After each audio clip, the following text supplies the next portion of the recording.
How to stop Instagram stories from sharing to Facebook. Hello everyone, I am Bishaka and welcome to our channel. Now let's get right into the tutorial.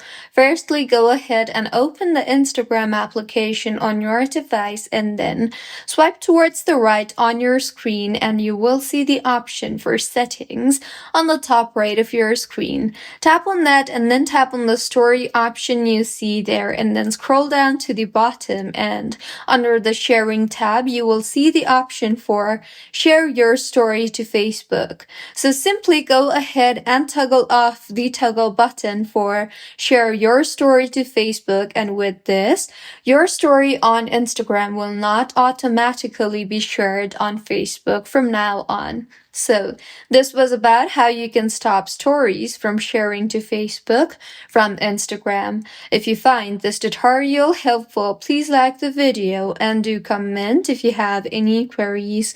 Also, do subscribe to our channel for more helpful tutorials like this. See you on the next one.